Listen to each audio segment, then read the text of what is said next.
الحمد لله وكفى وسلام على عباده الذين اصطفى أما بعد فأعوذ بالله من الشيطان الرجيم بسم الله الرحمن الرحيم الحمد لله رب العالمين الرحمن الرحيم مالك يوم الدين صدق الله العظيم. میرے معزز دینی بھائیوں، عزیزوں، دوستوں اور بزرگوں، اللہ رب العزت نے آج ہمیں رمضان المبارک کی صورت میں جو نعمت عطا فرمائی ہے، اس پر اللہ کا جتنا بھی شکر ادا کرے کم ہے. اس نعمت کی قدردانی اس وقت میں ادا ہوگی جب ہمیں اس نعمت کے ملنے کا احساس ہو. ہمارا دل گواہی دے کہ واقعی ہمیں بہت بڑی نعمت ملی ہے. میں ایک مضمون سنا کے اپنی بات کو مختصر عرض کرتا ہوں کہ راستے پہ ایک اندھا بیٹھا ہوا تھا بھیک مانگنے کے لیے. اس نے اپنے پاس ایک سلیٹ رکھی ہوئی تھی، اس میں ایک جملہ لکھا تھا. اس نے لکھا تھا کہ بھائیوں میں اندھا ہوں، میری مدد کرو. جاتے ہوئے لوگ جب اسے دیکھتے تو جس کسی کو ترس آتا تھوڑے سے پیسے ڈالتے اور آگے چلے جاتے. ایک دن ایسا ہوا کہ گزرتے ہوئے ایک نوجوان کی اس سلیٹ پر نظر پڑی جس پر جملہ لکھا ہوا تھا کہ بھائیوں میں اندھا ہوں، میری مدد کرو. تو نوجوان قریب پہنچا اور اس نے اس سلیٹ میں سے وہ لکھے ہوئے الفاظ کو مٹا کے ایک دوسرا جملہ لکھا اور وہاں سلیٹ رکھ کے چلا گیا. جو اندھا مانگنے کے لیے بیٹھا تھا اسے معلوم ہو رہا تھا کہ کوئی ہے جو آ کے یہاں میری سلیٹ پہ کچھ لکھ رہا ہے. وہ بھی خاموش تھا. تھوڑی دیر ہی گزری تھی، جس چادر کو اس نے بچھایا تھا ساری پیسوں سے بھر گئی، پوری طریقے سے پیسے. اب وہ اندھا پریشان تھا کہ کتنے دنوں سے سالوں سے میں یہاں بیٹھ رہا ہوں لیکن آج تک میری چادر تو اتنی کبھی نہیں بھری.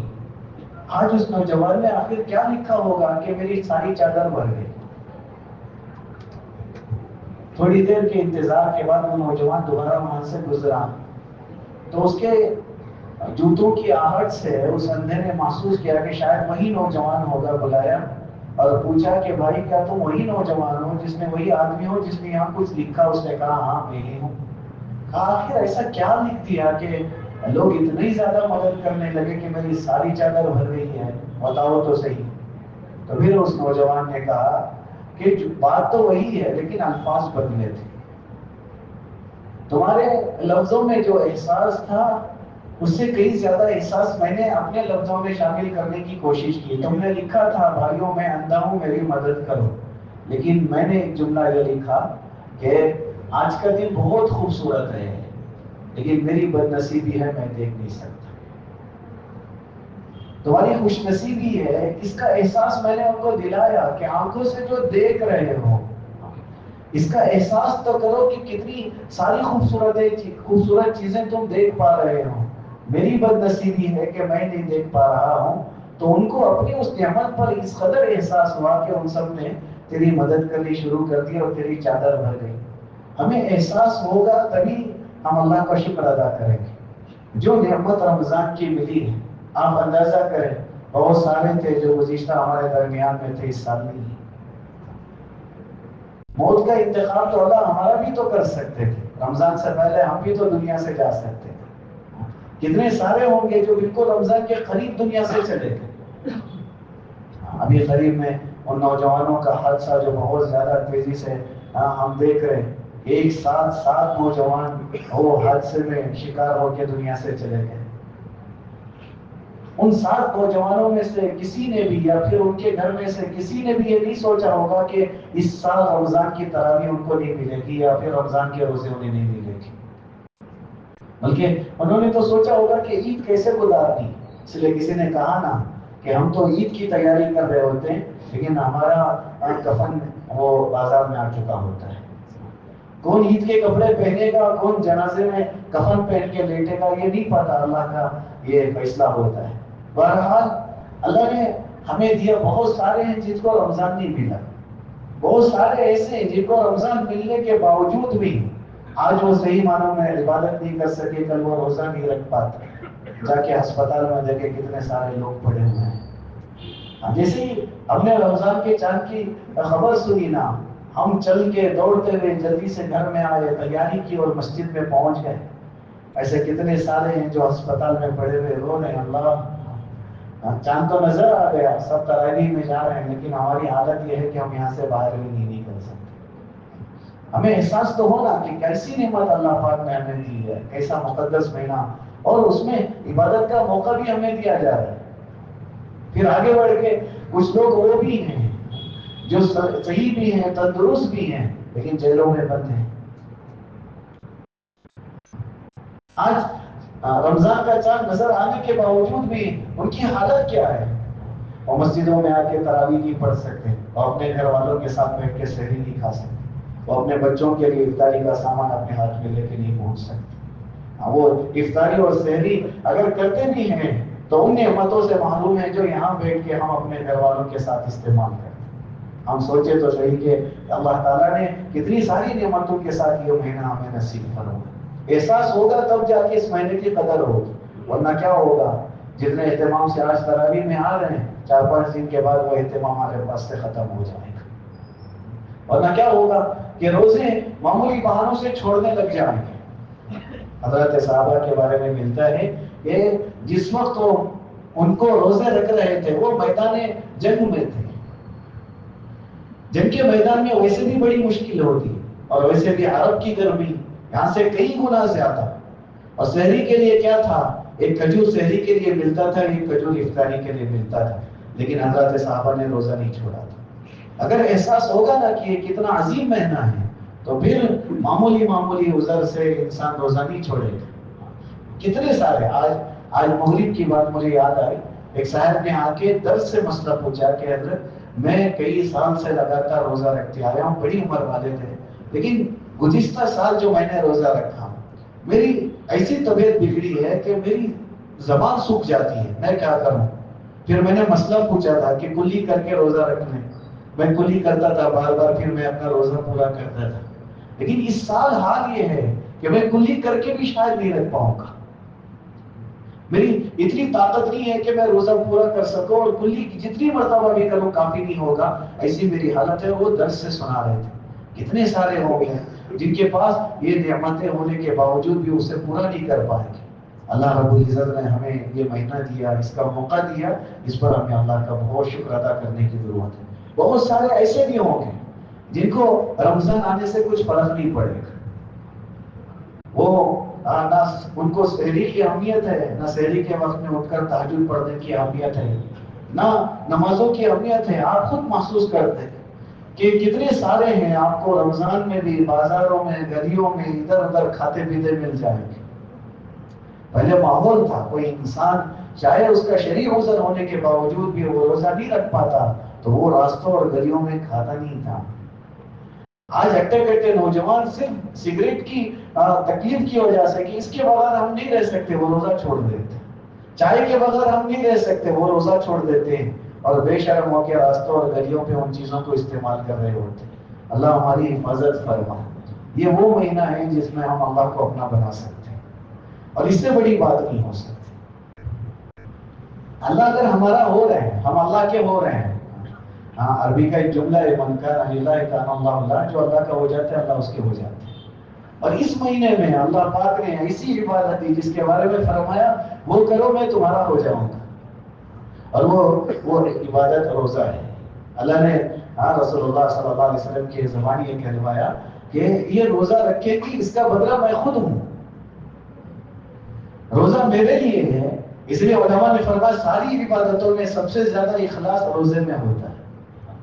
انسان یہ صرف اللہ کے لیے رکھتا ہے، اور اس میں اتنا احتیاط کرتا ہے کہ میرا روزہ اللہ کے لیے ہے، اس میں فرق آنے نہیں دیتا۔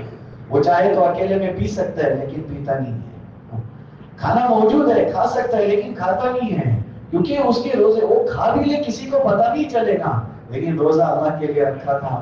میں کھاؤں گا تو میرے اللہ کو پتا چل جائے گا، میں پیوں گا تو میرے اللہ کو پتا چل جائے گا۔ گرمی کا جب روزہ ہوتا ہے حلق سوکھ رہا ہوتا ہے، انسان وضو بنانے کے لیے آتا ہے، وہ کلی کرتا ہے اور بار بار تھوک کے پانی باہر نکالنے کی کوشش کرتا ہے اس خیال سے کہ کبھی ایک قطرہ پانی میرے حلق سے پیٹ میں نہ چلا جائے. حالانکہ کتنا پانی منہ میں لیا کسی کو نہیں پتا، کتنا تھوک رہا ہے کسی کو نہیں پتا، لیکن میرا اللہ جانتا ہے، اس لیے سارا پانی باہر نکال دیتا. اس لیے روزہ بڑے اخلاص کے ساتھ جڑا ہوا عمل ہے. علماء نے فرمایا جیسے رسول اللہ صلی اللہ علیہ وسلم کی حدیث ہے، اللہ کہتے ہیں کہ روزہ میرے لیے ہے اور روزے کا بدلہ میں خود ہوں. مثال سے سمجھانے کے لیے علماء نے لکھا کہ ایک بادشاہ نے اعلان کر دیا کہ میری جتنی یہاں قیمتی چیزیں رکھی ہوئی ہیں، جو جس پہ ہاتھ رکھے گا وہ اس کا ہے. اعلان سن کے سارے دوڑے ہوئے آئے، قیمتی رکھی ہوئی ہر چیز پہ سب نے ہاتھ رکھا. کوئی ہیرے اٹھا رہا ہے، کوئی سونا، کوئی جواہرات پہ ہاتھ رکھ رہا ہے، کوئی چاندی اٹھا رہا ہے. پاس میں کھڑی ہوئی ایک ماں کی خاموش کھڑی ہے، اس نے کہا، بادشاہ نے کہا یہ اعلان سب کے لیے ہے تو تیرے لیے بھی ہے. تو پاگل تو نہیں ہے کہ جو چیزیں پڑی ہوئی یہ معمولی کی جس پہ ہاتھ رکھ کے اٹھا لیں، وہ تجھے مل جائیں گے. تو اس نے بادشاہ سے پوچھا تھا کہ بادشاہ جو بھی آپ کا ہے سب پہ ہاتھ رکھنے سے سارا کچھ مل جائے گا، جو بھی جس پہ بھی ہاتھ رکھ کے مل جائے گا. بادشاہ نے کہا یہ اعلان ہو چکا ہے. تو اس باندی نے اپنا ہاتھ اٹھا کے بادشاہ پہ رکھا. بادشاہ نے کہا یہ کیا؟ کہا جس کے آپ ہو گئے اس کا سب ہو گیا. مجھے الگ الگ چیزوں پہ ہاتھ رکھنے کی ضرورت نہیں ہے، آپ میرے ہیں تو پھر ایسے ہی حال ہے. اگر اللہ ہمارے ہو گئے سب ہمارا، دنیا بھی ہماری ہے، آخرت بھی ہماری ہے. احساس اگر ہے کہ رمضان ہمارا ہے تو اسے قدر کے ساتھ گزارنے کی ضرورت ہے. ارادہ کریں انشاءاللہ ایک تراویح بھی نہیں چھوڑیں گے انشاءاللہ. آج شروع کیا ہے، آخر رمضان تک پڑھیں گے، 27 کو بھی نہیں، آخر رمضان تک مکمل تراویح پڑھیں گے انشاءاللہ، پڑھیں گے انشاءاللہ، اور پورا قرآن تراویح میں سنیں گے انشاءاللہ. ایسا نہیں کہ کسی دن آئے 8-10 رکعت ہو گئے تھے، آخر میں آ کے تھوڑا سا پڑھ کے چلے گئے، ایسا نہیں. جیسے آج اہتمام سے پوری صفحے بھری ہوئی تھی، ابتدا سے لے کے آخر تک ہم نے تراویح کی پڑھنے کی کوشش کی. انشاءاللہ ہر دن ہمارا یہ معمول ہو کہ روزانہ ہم تراویح میں اسی طرح پہنچیں گے انشاءاللہ. دوسری بات، جیسے مفتی صاحب نے بھی بتایا کہ تراویح کے بعد روزانہ تفسیر ہوتی ہے. تفسیر یہ اللہ ہم سے قرآن میں کیا کہہ رہے ہیں یہ جاننے کا ایک آسان ذریعہ ہے. رمضان میں بھی ماحول ہے، رمضان سے پہلے بھی یہ تفسیر کا نظام ہمارا چل رہا تھا، انشاءاللہ رمضان کے بعد بھی ہوگا. رمضان کے اندر روزانہ ہم تراویح میں کھڑے ہو کے 1 گھنٹہ سوا گھنٹہ جو کھڑے ہو کے ہم پڑھ رہے ہیں، اس میں سے ایک آیت کا انتخاب ہو کے آپ کے پاس اس کے بارے میں بتانے کی کوشش کی جا رہی. جب آپ سنیں گے اور آپ کو مزہ آئے گا کہ آج ہم نے تراویح میں اللہ کی یہ باتیں سنی جس میں اللہ ہم سے یہ کہنا چاہ رہے ہیں. اس لیے تفسیر کی بھی پابندی کریں گے انشاءاللہ. نمازوں کا اہتمام کرنے کی ضرورت ہے. 5 نمازیں جو فرض نمازیں ہیں باجماعت صف اولا کے ساتھ پڑھیں. ایک ماحول بنا رہتا ہے، ایسا نہ ہو کہ ہماری نمازیں قضا ہو گئی یا ہماری تکبیر اولا فوت ہو گئی. سب اہتمام سے باجماعت اہتمام سے پابندی کے ساتھ نماز کا اہتمام کریں گے انشاءاللہ. اس کے علاوہ جب سحری کے لیے اٹھ رہے ہیں ایسا نہ ہو کہ زبردستی ہمیں اٹھایا جا رہا ہے، پوری ہمیں کیفیت کے ساتھ اٹھے، کیونکہ رسول اللہ صلی اللہ علیہ وسلم نے فرمایا تسحروا، سحری کرو کیونکہ سحری میں برکت ہے. اللہ کے رسول نے اس میں برکت بتایا. سحری میں باقاعدہ اٹھے، تھوڑا سا جلدی اٹھے اور اہتمام سے تہجد کی نماز پڑھے، کیونکہ یہ وہ نماز ہے جس نماز میں جب بندہ تہجد کی نماز میں جو بندہ موجود ہوتا ہے اللہ اسے دیکھ کے اپنی شان کے مطابق مسکراتے ہیں. اللہ کو وہ بندہ بڑا پسند آتا ہے جو تہجد پڑھتا ہے. حضرت عبداللہ ابن عمر رضی اللہ عنہما یہ رسول اللہ صلی اللہ علیہ وسلم کے صحابی، ان کے بہن ہے حضرت حفصہ، یہ رسول اللہ صلی اللہ علیہ وسلم کی بیوی ہیں اور حضرت عمر رضی اللہ تعالیٰ کی بیٹی. انہوں نے اپنی بہن سے فرمایا کہ میرے بارے میں رسول اللہ سے پوچھو کہ اللہ کے رسول میرے بارے میں کیا سوچتے ہیں. بہن تھی، ذمہ داری پوری کرنے کے لیے انتظار میں تھی. جب رسول اللہ صلی اللہ علیہ وسلم آئے تو انہوں نے پوچھا کہ نبی جی میرا جو بھائی ہے عبداللہ ابن عمر اس کے بارے میں آپ کا کیا خیال ہے. رسول اللہ صلی اللہ علیہ وسلم نے فرمایا بڑا اچھا انسان ہے، اگر تہجد کی پابندی کرتا تو وہ بھی اچھا ہو جاتا. یعنی رسول اللہ صلی اللہ علیہ وسلم بھی چاہتے ہیں کہ ہم تہجد کی نماز پڑھیں. اس لیے میرے بھائیوں سحری کے وقت میں اٹھی رہے تو تہجد کا اہتمام ہو. جسے بھی قرآن پڑھنا آتا ہے رمضان میں ارادے کرے کہ 2-3 قرآن تو ضرور ختم کریں. یہ قرآن کا مہینہ ہے. اللہ نے فرمایا کہ یہ رمضان یہ قرآن کا مہینہ ہے. شہر رمضان الذی انزل فیہ القرآن، اس میں اللہ نے قرآن نازل فرمایا. قرآن کا اہتمام خوب کریں. اور جسے قرآن پڑھنا نہیں آتا وہ بھی جتنی صورتیں انہیں آتی ہیں، جیسے عموماً آخری کی 10 صورتیں وہی صورتیں بار بار پڑھتے رہے اور دن میں ایک وقت ایسا طے کرے جس میں ہم قرآن لے کر بیٹھے اور روتے ہوئے اللہ کو سنائیں کہ اللہ یہ کلام کو سیکھنا تھا، ہم نے نہیں سیکھا، ہمیں معاف فرما دے۔ روزانہ اس کلام کو کھول کر ضرور دیکھیں، اس پر انگلیاں پھیریں اور احساس کے ساتھ کہ اللہ ہمیں ہماری زندگی کا ایک وقت ہو گیا ہے جب ہم یہ قرآن کو کھولے تو ہم اسے پڑھنے لگے، پھر اللہ ہمیں پڑھنے کی اور سیکھنے کی اللہ ہمیں توفیق دے گا۔ اس کے علاوہ مزید جتنا زیادہ ہو سکتا ہے کاروبار کے درمیان میں ہی سی اللہ کا کثرت سے ذکر کرے، ایک لمحہ بھی ضائع ہونے نہ جائے، کیونکہ ایسا میں ہمیشہ کہا کرتا ہوں، آج بیٹھے ہیں، آج ہم بول رہے کہ آج پہلی تراویح پڑھے ہیں، اب جا کے ہم کہیں گے کہ بھائی کل ہمارا قرآن ختم ہو رہا ہے، پھر ہم سنیں گے کہ بس اب یہ آخری تراویح ہے، اب یہ رمضان ختم ہونے والا ہے، یہ بہت تیزی سے گزر جائے گا۔ اس لیے میرے بھائیوں، ہمیں عبادتوں میں بہت کوشش کرنے کی ضرورت ہے۔ اللہ سے دعا ہے اللہ تعالیٰ اس مہینے کو صحیح معنوں میں قدردانی کے ساتھ گزارنے کی اللہ ہمیں توفیق نصیب فرمائے۔ الحمدللہ رب العالمین، اللهم صل على سيدنا شفيعنا حبيبنا مولانا محمد وبارك وسلم۔ اللهم لا سهل إلا ما جعلته سهلا وأنت تجعل الحزن سهلا إذا شئت، اللهم أكدنا بتأييدك يا رب العالمين، رب ارحمهما كما ربياني صغيرا، ربنا ظلمنا أنفسنا وإن لم تغفر لنا وترحمنا لنكونن من الخاسرين۔ اللہ ہم بہت بڑے گناہگار ہیں، اللہ ہم بہت بڑے خطا کار ہیں، اللہ ہم مجرم و سیاہکار ہیں۔ اللہ جب بھی گناہ کا موقع ملا ہم گناہ کرتے چلے گئے، بہت سارے گناہ ایسے ہیں ہم نے موقع تلاش کر کے گناہ کیے ہیں۔ اللہ کئی سارے گناہ ایسے ہیں آپ کے علاوہ کوئی نہیں جانتا کہ ہم نے وہ گناہ کیا ہے، آپ کے فرشتوں کے علاوہ کوئی نہیں جانتا کہ ہم نے وہ گناہ کیے ہیں۔ لوگوں کے درمیان میں جب بیٹھتے ہیں کسی کو پتہ ہی نہیں ہوتا کہ ہم نے وہ گناہ کر کے آئے ہیں۔ اللہ ہمیں معاف فرما دے، اللہ ہمیں معاف فرما دے۔ اللہ آپ نے معاف کرنے کے لیے ہی یہ رمضان کا مہینہ دیا ہے، اللہ اس مہینے کی قدر کرنے کی توفیق نصیب فرما۔ اللہ ہمیں تراویح میں اہتمام نصیب فرما، اللہ ہمیں نمازوں میں اہتمام نصیب فرما، اللہ تلاوت قرآن کا اہتمام نصیب فرما، صدقہ اور خیرات کی توفیق نصیب فرما۔